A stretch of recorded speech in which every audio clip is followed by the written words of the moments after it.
জল কি এখন আবার রিটার্ন যাচ্ছে নাকি পুকুরে? এই জল তাহলে তা কোথায় যাচ্ছে এই জল?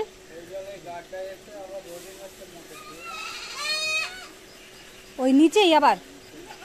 ও না, ওই নিচ দিয়ে বেরোচ্ছে তো তার জন্য।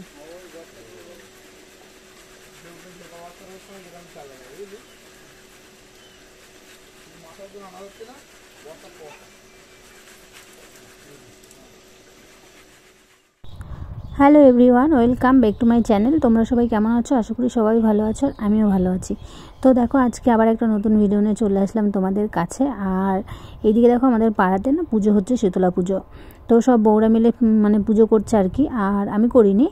আর আমাদের তো ওষুধ চলছে, ওর জন্য আমি পুজো করতে পারলাম না। আর ভিডিওটা যেহেতু আমার কাছে ছিল, তাই ভাবলাম তোমাদের সাথে একটু শেয়ার করা যাক, তার জন্যই তোমাদের সাথে শেয়ার করলাম। আর সবার প্রথমেই দেখতে পেলে আমাদের বাড়িতে কাজ চলছে। হ্যাঁ, আমাদের বাড়িতে পাম্প বসানো হচ্ছে, কারণ আমাদের এখানে খুবই জলের সমস্যা। 10 মিনিট 5 মিনিট এরকম করে জল দিচ্ছে, তো ওই জলে তো কোনো কিছু করা সম্ভবই না। আর তারপরেও আবার জল হলো গিয়ে নোংরা ঘোলা, মানে খুবই খারাপ অবস্থা।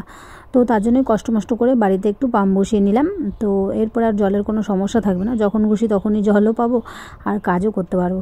তো আমাদের পাড়ায় দেখো মায়ের পুজো হচ্ছে, তো সব বউরা মিলে পুজো করছে। আর আমি কিন্তু এখনও কোনো দিনও শীতলা পুজো করিনি, তো ভেবেছিলাম এবছর করব, তো যাই হোক করা হলো না। তো তারপরে দেখো, আমি এদিকে রেডি হয়ে নিয়েছি। আর এখন প্রায় বাজে হলো গিয়ে 3টে 3:30 মতন। তো আমাদের পাশে বাড়ি একটা ছেলে আছে, তো আমার একটা যা আছে, জায়েরই ছেলে। তো ওর জন্য যাব হলো গিয়ে মেয়ে দেখতে। তো আমি হলো গিয়ে ঘটক হয়ে গেছি। আমাদের ওখানে একটা দিদি আছে, কাজ করে, ওই মেয়েটা সন্ধান দিয়েছে আর কি। তো সেখানে যাব আমরা মেয়েটাকে দেখতে। তো দেখো, আমি রেডি হয়ে চলে আসলাম দিদিদের বাড়িতে। তো দিদিও রেডি হয়ে বসে রয়েছে, আমরা গাড়িতে করে সবাই মিলে যাব।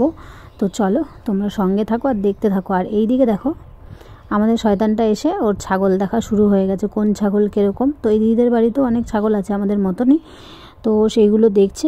আর এই দিদিদের বাড়ি একদম আমাদের সঙ্গেই আর কি। তো ও ভাবছে যে আমারও ওরকম ছাগল আছে, ওরকম ছাগল আছে, ও ছাগলগুলোকে দেখছিল আর কি।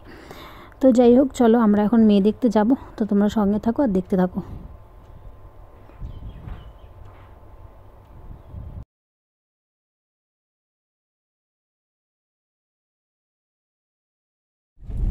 তো দেখো, আমরা গাড়িতে উঠে গেছি, আর আমরা গাড়িতে করেই যাচ্ছি, কারণ ট্রেনে যাওয়া সম্ভব না, অনেকটা দূর রানাঘাট, সেই ওর জন্য গাড়িতে বসে পড়েছি, এখন যাচ্ছি। তো দেখো, এদিকে চলেও এসেছি।